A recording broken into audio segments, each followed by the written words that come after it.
I think leaders have to listen, right? So if we're talking about giving someone a voice at the table, you actually have to actively listen to what's being said. I think at any given point, I may feel like I'm doing really good wearing one of those hats.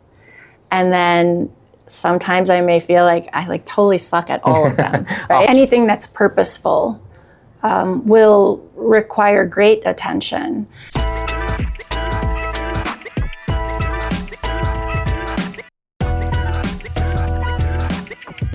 Welcome to Build Different, a leadership podcast where we all strive to learn how to build ourselves better through the different stories that we share to you weekly. My name is Jasper, your host for this episode.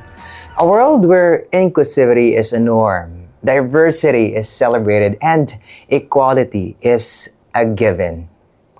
And I say to myself, what a wonderful world. And this is the kind of world that our guest for today would like to achieve one step at a time with her brand of leadership. Our guest is no stranger to working with children and adults with intellectual and developmental diversities. With more than 35 years of experience in the disabled community, she knew that her volunteerism would take a more serious turn when her fourth child, Jelly Bean, was born with an extra chromosome. Advocating for individuals with Down syndrome, autism, and other intellectual disabilities has become her mission and given her life purpose.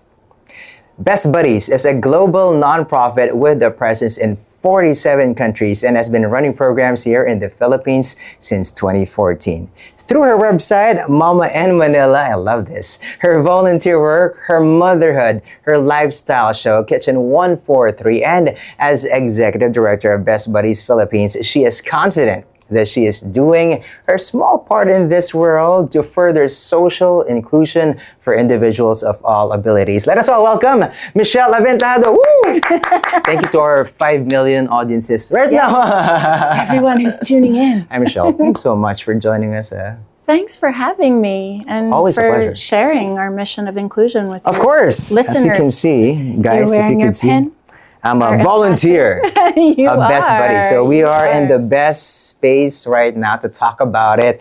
This is Build Different. So perfect title also. And Yes. it's about celebrating it. But we start usually our tradition here in our podcast with the question, how would you describe yourself as a leader?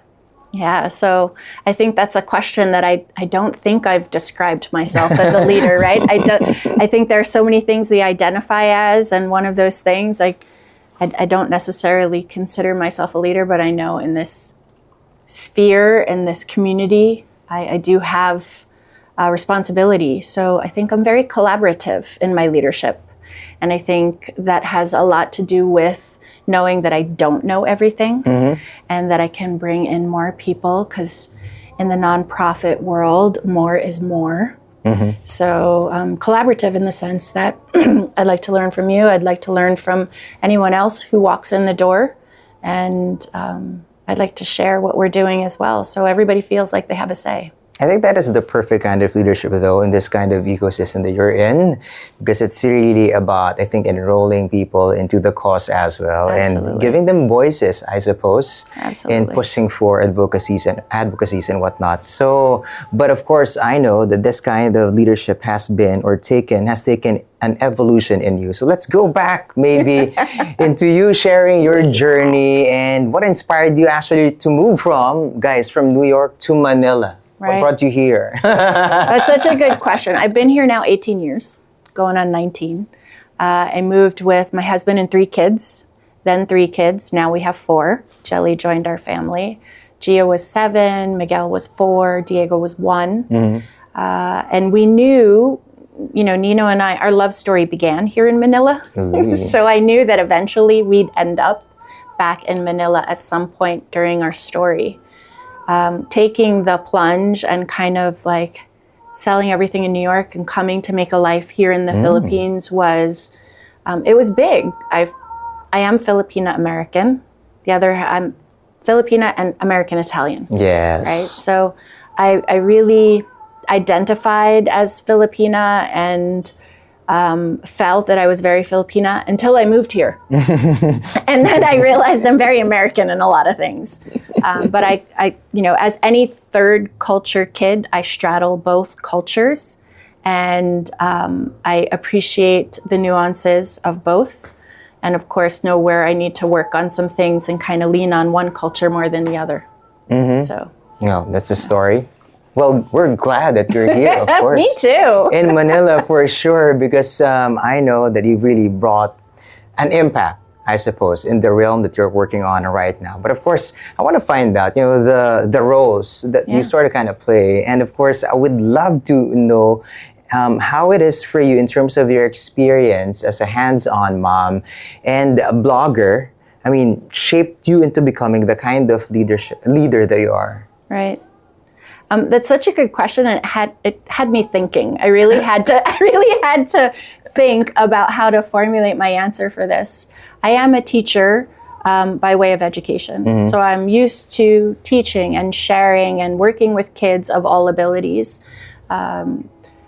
But in terms of my mothering, and I think this is as I've gotten older, we kind of were joking around about this earlier. I think, as I've gotten older, I realized that things aren't necessarily, they don't always have to be what they seem. And if my eldest now is coming on 26, and Jelly, who was born with the extra chromosome and has Down syndrome, right? She's going on 13. So she's 13 going on 33. She's super sassy. And the way I parent her is very different than the way I parented my 3 older kids. I give her much more autonomy than I did the 3 big kids. And I think that was just by way of learning and knowing also that as an individual with Down syndrome, she often isn't given a voice. She'll grow up in a world where she won't always be included. She won't always have she doesn't have the same educational opportunities that my 3 big kids had. She probably won't have the same employment opportunities that they will have as well. So a lot of how I parent Jelly has shifted, and evolve is the perfect word, because if I was very authoritative with my 3 big kids, which is kind of how how I grew up as a child in an Italian and a Filipino household. But, it's shifted to a point where I want everybody, the kids definitely have more of a voice now. They definitely have more of a say. I wouldn't say it's, I want to say I'm much more democratic as a parent. And I think when the kids get older, you have to be, because you kind of have to listen a little bit more and read the room with them and see, sometimes kids aren't always upfront with everything, and you have to be able to listen and be able to see that. So Jelly, much like the way I guess I lead and kind of move around in the nonprofit sector, Jelly needs to have a seat at the table. She needs to have a voice, and she needs people to listen to her, right? So if I look at how we run Best Buddies or how we invite individuals to join us, it's much the same way. It's like, come sit with us, see what we do. I like that. I mean, evolution is the term, I suppose, as we've been using, because I think nobody's born a parent, for sure. No, for sure. We learn along the way. But I think it really trickled down into what is necessary, I suppose, in the new space that you're working. Well, it's not so new anymore, because it's been there since 2014. Yeah. And I love it that you really unfolded the kind of leadership that you have inside, and that is also necessary to be unleashed, I suppose, to make it work for you also and thrive in this kind of business. An entrepreneur. We are all entrepreneurs here. Correct. For those who are listening or probably viewing us right now, probably you're thinking of creating a CSR for your companies, or you want to be guided also in this realm. I hope you're getting a little something out of a lot, for sure, out of this lady. Every time that I get to see Michelle and talk to her, I learn something new. So thank you for giving us also an opportunity to spread more awareness and inspire more people. So let's get into more of the mindset, I suppose. And what are the principles that guide you in terms of your leadership approach? I think leaders have to listen, right? So if we're talking about giving someone a voice at the table, you actually have to actively listen to what's being said and be able to read those social cues, right? And read those cues that might not always being said. And when I talked about the third culture being able to read, Americans are very upfront, in your face, this is what I need. And Filipinos are kind of like, let's say it with a little bit more finesse and let's kind of beat around. You have to be able to listen and see and maybe use all the senses, I guess, and seeing what's really happening with your team, with your volunteers, with your parents and stakeholders, even kind of seeing where we have to, maybe knock on the next door. If parents are seeing things that maybe aren't working or are working or do serve the community well. So it's about listening actively. It's about adjusting. And maybe if in this world, obviously, accommodating and kind of like shifting, constantly assessing and seeing where we can go next that will not just amplify the message, but create the greatest impact. Right. I mean, very progressive, I suppose. That's what we need. And I think that is what most of the companies right now are advocating, being agile. And I think it really starts with listening, knowing the pain points so that you could address them as you go along, right? So let's go this time into, of course, you are wearing many hats. I want to get to know how you navigate through things. I mean, how do you balance your role of being a mom and, of course, a blogger also, a host of your show, which I have guested in and I enjoy so much because we're very well fed. And, of course, Best Buddies Philippines. How's that balancing act for you? Well, then you even factor in other hats, being someone's wife, being Nino's wife, or being someone's daughter, aging parents.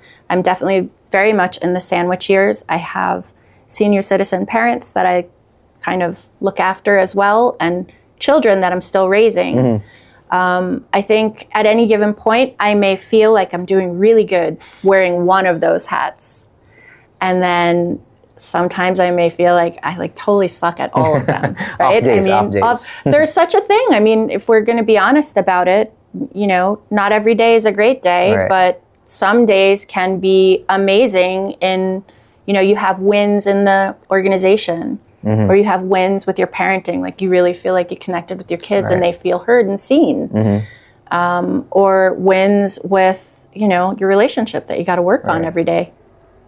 I think it's not necessarily a balance, but more of, what can I do today to kind of do the best at, be the best at this one particular job that I might have. And I know that's the same for so many other leaders, right? Or so many other individuals who might be wearing different hats. You have so many different responsibilities, especially in this day and age. Like sometimes we're working on 3 or 4 different careers doing different things. I know you do the same. You balance a lot of things too. Same. I think maybe there are different kinds of ways on how you could attack this, especially if you are multifaceted, as we probably could mention for the both of us. Myself, what I do usually is to list down things that I'll be doing on a certain day, and then maybe categorize which ones are more important. Higher priority. Priority. I think you should use that, the 4 quadrants of things that you have to work on. So, but of course, it's not the same thing every day. Sometimes you don't even have the time to plan. Right. Because when you open your phone, when you open your eyes and then open your phone, check it all out, there are a lot of concerns already. Correct. But then, I think it's always going back to your why, I suppose, and what really demands the greatest attention, at least for the day. Yeah. Right? But then I would agree. Yeah. Definitely. But the why and the passion behind it, I think if I'm going to look at anything that's purposeful, will require great attention.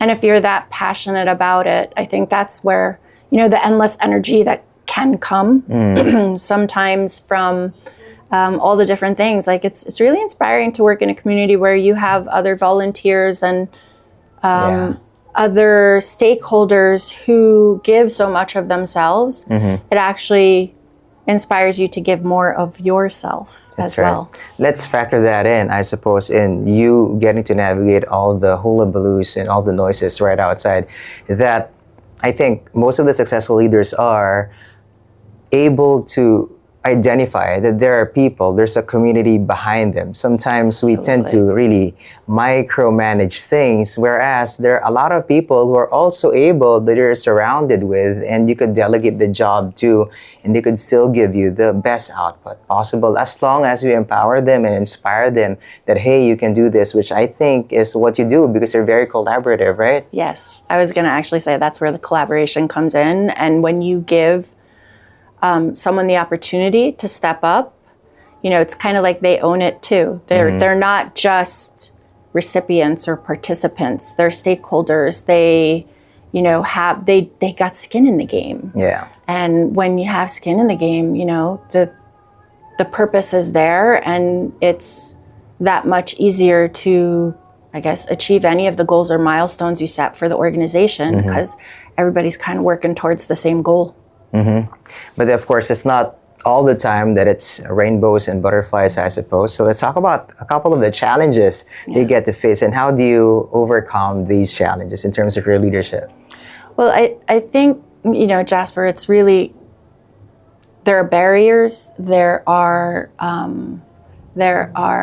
always opportunities to learn even from those challenges, right? But when you're talking about inclusion, there's real barriers to inclusion. That's why we're here, because if there weren't any barriers, you wouldn't need best buddies to kind of break them down. I think the biggest barrier when we're talking about challenges, for people to understand why it's important to be inclusive in your everyday decisions, in educational opportunities, in social opportunities, or even in employment, the biggest barrier is attitude and culture. Right. A lot of our culture is handed down to us. So that's where I was talking about, like, kind of evolve as you get older, and you see things and you learn things differently from people that you surround yourself with. But the biggest barrier to people feeling included is someone not understanding that different is okay, or that different is not less. Because individuals with disabilities, they're absolutely like you and I. They want to feel purposeful in their work. They want to have friends. They want to hang out. They want to, find love. Right? So the biggest barrier to that is the culture and understanding of disability. How do we view disability? How can I shift that perspective so that people understand, my daughter can sing, or can dance, or can, be successful at anything she chooses to do. It just might take her a little while to get there, but she can do it. So it's culture. Culture is the biggest barrier and the biggest challenge. And how do I address it? I invite everyone to join us. Come hang out with us. Come sit with us. Show and tell. A lot of times it's really just about giving people the understanding that individuals with intellectual and developmental diversities can be included. And I do this in bite-sized pieces. Come to our dance night. Come, hang out and join us at Hard Rock Cafe for a concert where you're going to see people with autism playing instruments and singing. Pique their interest. Pique their interest. Give them a bite. Yes, absolutely. Pull them in, but show them the heart behind everything that we're doing. Yeah. It's not really just for show, for sure. No, it's not. But then it's really about, I think, increasing the level of awareness for people, because sometimes we are glued to our ways, we're glued to how we're thinking, and these opportunities to provide them allows them to have a wider vision, a better scope into understanding, and later on, of course, being touched. And I think that's the most powerful part about having that kind of movement from within. It pretty much feels organic, but you just give them a little stimulation, I suppose. Give them the opportunity to embrace it, well, at least to be more aware of it before they get to embrace it, right? So let's go to the flip side of things. We talked about the challenges. Let's go naman to your proudest moment, I suppose, of being there at the forefront of Best Buddies and probably changing lives. Right. So many victories and moments that I can celebrate. I think the greatest moment that I celebrated and also kind of like, pulled me in. Brought you to tears, I suppose. It did bring me to tears, which is why I was looking for tissues earlier. It may bring me to tears again. I am a parent, and I know that as a parent, I have my own flaws, and that I see my children in certain ways. And maybe I might even put them in boxes. The same way someone might have put me in a box because I'm a girl, right? Or because you're a boy, or just these things. And this one parent had actually asked her son, who had been participating in our events for quite a time. And I said, I think he'd be great to do the leadership training. He can, he has a voice, he speaks for himself, he speaks his mind. Could he be one of our ambassadors? Can he join the leadership training? And she's like, oh no, he won't be able to do that. And I was kind of shocked first that she said no. And I said, I think he would be really good at it. Let's try.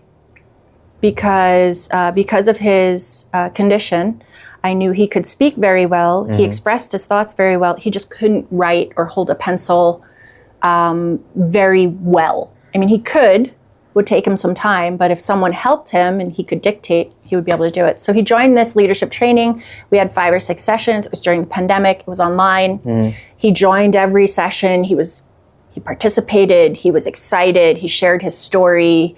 He shared his mission in life and how he wants everybody to be included. And after it was all done, and he shared his speech that he wrote himself, and the mom asked me for a call.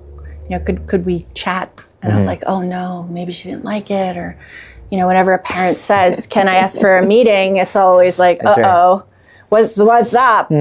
And she said, I want to thank you, she said, because I thought my son couldn't do it. And you showed me that he could. And in a way, she was convicted a little bit because she thought he wasn't capable of doing what I was asking him to do. And, for me, that's like the greatest victory. If someone could show that to me, even for my own children, sometimes, when they surprise me, I'm like, oh, I'm sorry, I doubted you. But take that, and then take it to the next level, which this is with a parent, and now show a business owner that one of my buddies can do a job and be included and do a job really well. And then you now have shifted that owner's perspective and given an opportunity for someone to uplift themselves out of a situation that, people with disabilities are more likely to live in poverty. And if they can work and be given a chance, they're breaking that cycle. Right. I think disabilities just go beyond physical disability as well as because I think even for somebody without actual disabilities, but sometimes their handicap is their way of thinking for themselves. If we could just break barriers also and just believe in other people, I think it's going to be a great world. You're going to turn out better, I suppose. What and a mindset. It took you to believe in somebody and change the mindset of not only the mom, but for sure the life also of that guy, diba? Stepping into the light and making sure that, hey, I can do it. I think if somebody believed in me somewhere in my life during that time as well, hey, you can do it. I mean, I could be more powerful. But then there are a lot of people who believed, and I think that's what it takes for sure in this world. That there's a lot of cancellation. I suppose there's a lot of things going on. You become jaded at a very early age, especially with social media, I suppose, because you get to see a lot of standards being posted at you. Right? So it's nice and it's refreshing, to be in a space where there's at least someone who tells you that you are good enough, that you can do it. And that's what you did for that guy and for the parents. You're worthy. We actually have an employer who employs individuals with autism. Her restaurant, Cucina di Francesco, was built around employing individuals with autism. So from the very building of the restaurant from the ground up to the menu to how they do business, it always had this facet of serving the community this way. And I don't know if you've seen companies who employ individuals with disabilities, they usually have this like the big PWD pin. I have issues with it, right? I get you. Because, we're all the same. Why do you have to give them this big pin? Which is why I have the Best Buddies pins. You see a Best Buddies pin. Cooler. It's cooler. And, well, her pins are PWD. It says PWD, but the PWD stands for proud, worthy, there you go. and driven. Because our buddies are. Touche. I mean, that's smart, I suppose, also, in terms of educating the people around. They somehow, of course, there are people who are going into it without so much knowledge and awareness. That way, they're educated also that there are some sensitivities here, but at the same time, you get to educate them that, hey, they can. Yes. They can do this. Yeah. So it's they're worthy. It's a good play of words. Yeah, I love it. When I saw that, I was like, oh my God, that's perfect. Ganda. I like that. And probably you guys listening and viewing in right now are learning a little something that you could also put into practice in your own companies. Let's talk about, since we're already talking about it, the sense of community. How do you foster that sense of community and inclusion, of course, within Best Buddies Philippines? So that's a great question. Again, fostering a sense of community, I think a lot of times is modeled, right? Even as a parent, again, harking back on those different hats that we wear. The golden rule, I think, is everything. Treat people how you want to be treated. And in terms of modeling that behavior, it's really, welcoming everyone without judgment. It sounds simple, and I am simplifying it because it is more, I oftentimes will say everything you need to learn, you learned in kindergarten. And the reason why is because, you learned how to be kind, how to ask before taking something. Can you share this with me? Would you like me to share mine with you? Can I sit with you? Do you want to play? Like these simple principles of kindness, right? Even my t-shirt and how to be kind. If the world was a kinder place, what a wonderful world that would be. So simplifying it, but how do you do that in corporate? Making sure that your Zoom meetings can have transcriptions or recording. How do you do that in a school setting? Providing a safe space, making sure people are aware of language, not using the R word, not using words that are hurtful. Being mindful of your language. So modeling that in the community that we serve, but then opening and creating awareness outside of that so that everybody knows they can come and they can join us so that it is a safe space.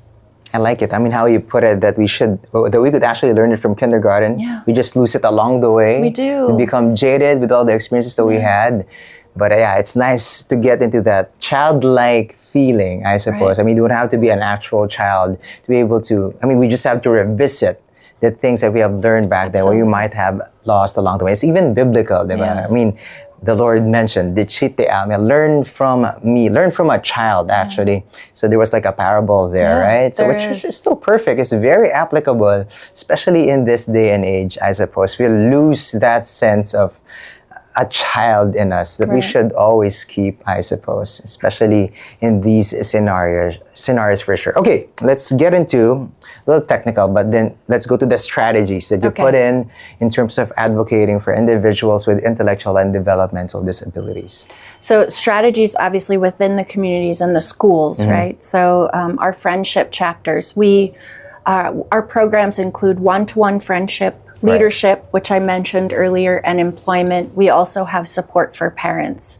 So the strategies in expanding or scaling those programs, it's really also about, again, addition. More is more.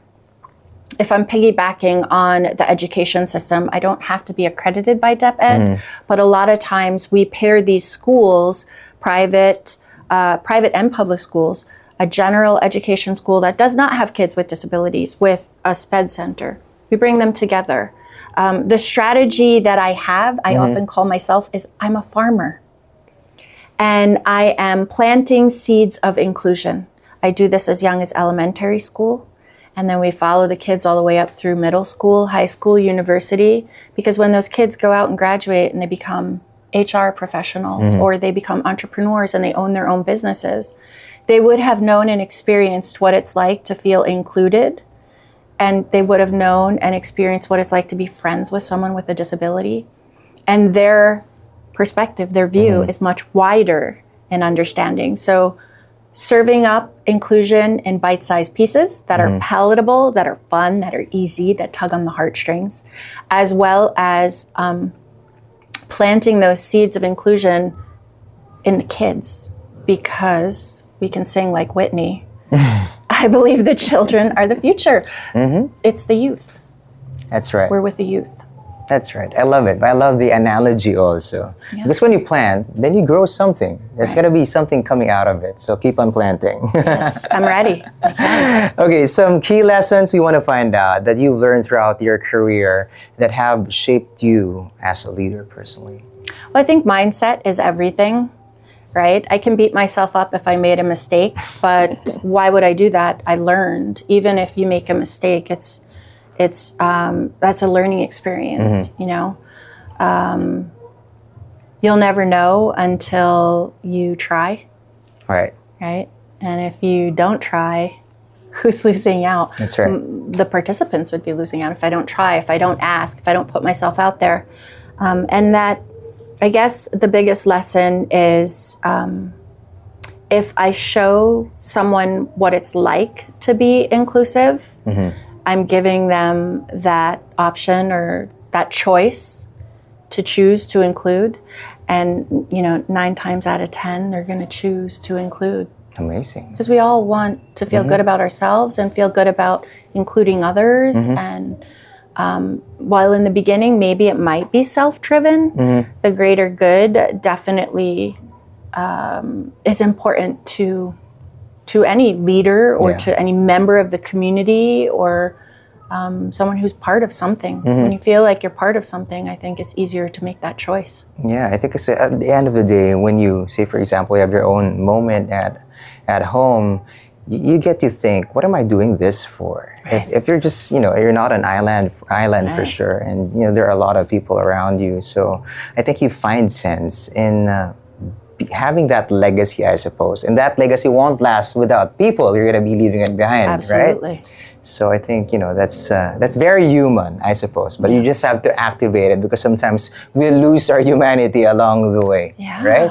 Yeah. Okay, but of course we don't stop learning. So how do you continue your growth and develop your leadership skills along the way? So this is something I've learning, growing, you know, investing in myself, because it is investing.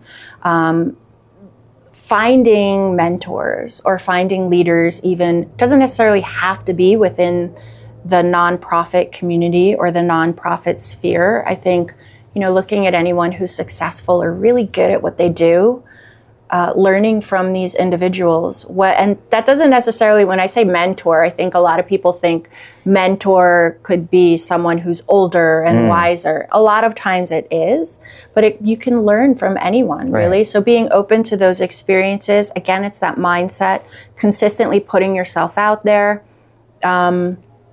always looking for the learning opportunities. I just went back to school last year, right, to learn how to better manage a nonprofit. And you know, the people in the room, the nonprofit professionals that I was surrounded with, I learned tons from, but then I also learned that I knew a lot too. Right. And that was good. That was like reinforcing. Yeah. Like, I do know a few things. I do know how to collaborate. I do know how to bring people to this mission. So I guess always being willing to learn that mindset, and then finding people who you can learn from too, inside and outside of the organization. I think it's an interplay of the hunger and another H, humility. Yes. That you don't know it all, but you know a lot for sure. But there are people who know a lot as well. But when you put that together, it becomes a better version of you because you're open to other people's ideas and your own. So, Absolutely. amazing. Got to come at it with humility. Yeah. I love that. Now, for all the aspiring leaders that we have right here as our audience right now, maybe what they're looking for is how to strike a balance. I mean, you've mentioned about the balancing act already, but then maybe just to hammer it even further, of your personal and of course your professional responsibilities. Maybe let's throw into that your responsibility just in case you also want to volunteer, diba? It's not just your career, not just your personal life, but the lives of others because you are into this cause. Like Best Buddies, if you want to volunteer sometime soon. Absolutely. So, sorry, the question again?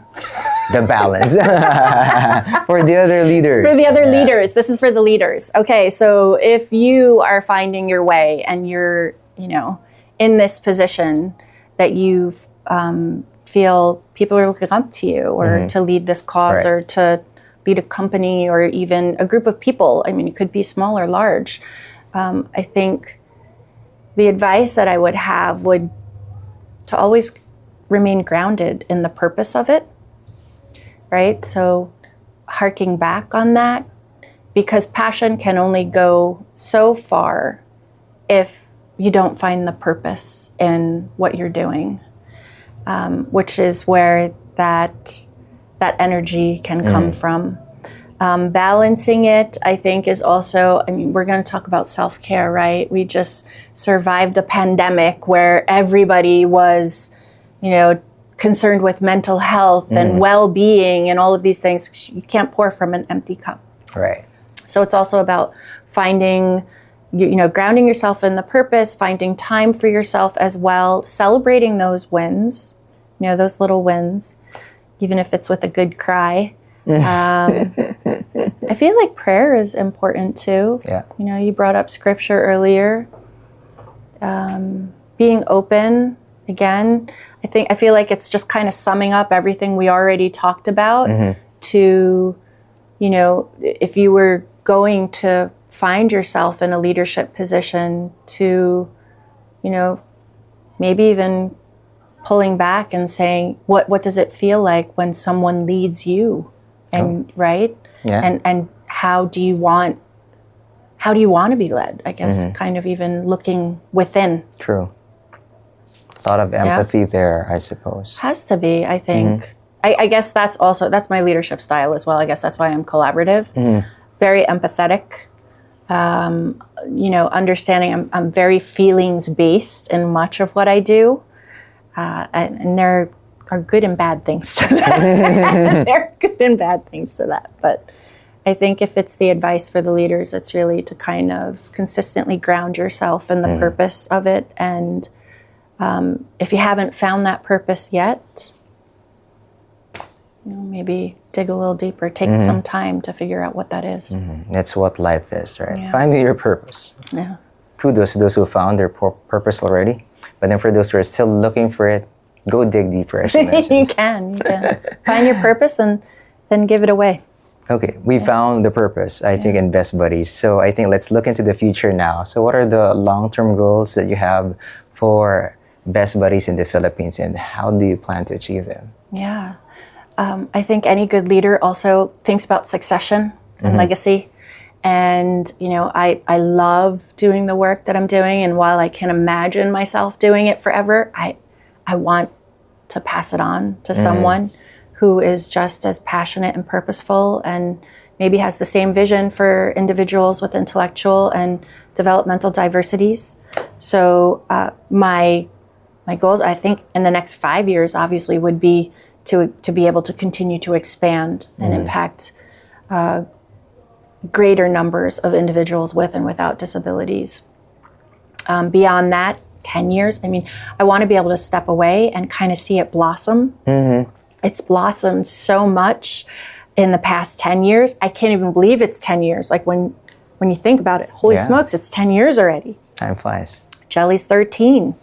I think, the mission and vision of Best Buddies International is to empower individuals and then change the way society looks at individuals with disabilities to a point where there's no need for an organization like Best Buddies. Right? How lofty, how big to think. I want to think big like that. That if society here sees the value of individuals with intellectual and developmental diversities, and then the opportunities and the doors are flung wide open for them, then you don't need an organization like Best Buddies advocating for them. But I think we still have a long ways to go before we do that. We need more volunteers, more schools, more faculty advisors, more companies buying in and saying, okay, we believe that they can. So that's what we'll work towards. I love it. But I love the goal. Because when there's no more Best Buddies, that means... everyone's included. Right. Amazing. That's a goal. But in the meantime, the goal this time is to take a little break. Ladies and gentlemen, we're going to be back after these reminders. Hi, this is Jasper with the leadership tip. Lead with purpose and authenticity. Great advocacy-driven leaders don't just support a cause, they embody it. To be an effective advocate, align your leadership style with your core values and communicate your message with passion and clarity. Inspire action by sharing personal stories, staying informed, and engaging with your community. People follow leaders who are authentic, informed, and committed to making a difference. Back to the episode. The Built Different podcast would like to thank Henry's Cameras, Power Mac, Hollyland, U Green Philippines, Kappa Cabina, Surge Digital Media, Madcap Productions, Days Media Group, Jazz Up Communications. Welcome back to Built Different, and with us still is Michelle Aventajado. This time, we're going to be playing our game. We usually do this, but we try to tailor fit it to our guests. Okay. It's called Different, Different, Same, Same, but in this moment, it's about leadership story boxes. So I don't know if you could see it from here, you folks. There are different images right in front of you. Now, Michelle will be picking four from amongst these things. Okay. And create a story of leadership. Could be a story, could be a quotation, like a takeaway coming from this episode. So we're doing that because this is active learning. It is. So we do activities. All right, so which one? Pick four. Which four? And Well, I want to make a story out of it. I want to choose the four on this top left corner. So we have a torch, we have a handshake, we have a heart, and a couple of books. Yeah. If you're gonna stitch it together into a story that could probably be a way or a vehicle to tell them maybe your leadership style or maybe the future that you're looking at for Best Buddies or anything in general, make up your story. Make it up along the way. Yes. All right, I love this. This is challenging. So let's zero in into the Yeah, four. so we'll take the four. Four right here. Okay, there you go. So if I'm going to sum up what we do with Best Buddies, that also kind of ties into the leadership, right? And my type of leadership is I take what people may have learned from books or movies or stereotypes or what they've learned outside. And I share part of my heart and even parts of our buddies and what we love about them. Then we can light a fire, right? So this is taking what you might have already learned, sharing it in a way or shifting that perspective so you can see the heart in everything that we do and the heart of the buddies, because their heart is the same like you and me. They have talk the same. with the hearts too. Yeah, we do. Right? So this is, you connect through the heart, through music, through laughter, through everything that friends like to do, because that's why we're best buddies. Then you can light the fire, where you're lighting that fire and passing the torch to others, right? So you're passing the torch of friendship, of acceptance, of safe spaces that opens up doors for collaboration and coming together for the greater good. So through all of those things, you obviously have what it's like or what it feels like to be involved in Best Buddies. I like it. right? And we lived happily ever after. What a beautiful Amen. story for sure.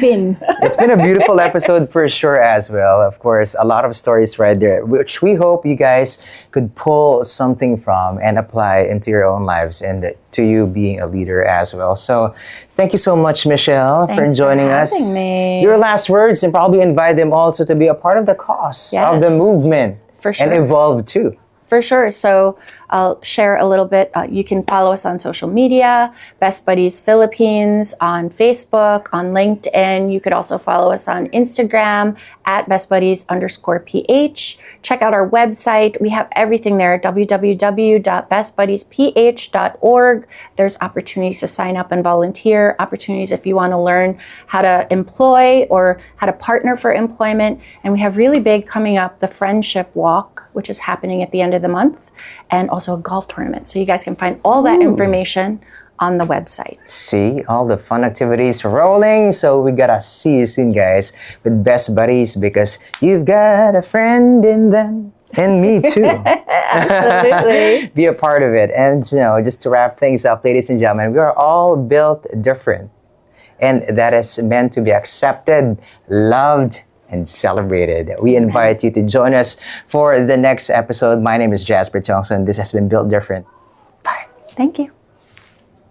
The Built Different podcast would like to thank Henry's Cameras, Power Mac, Hollyland, U Green Philippines, Kappa Cabina, Surge Digital Media, Madcap Productions, Days Media Group, Jazz Up Communications,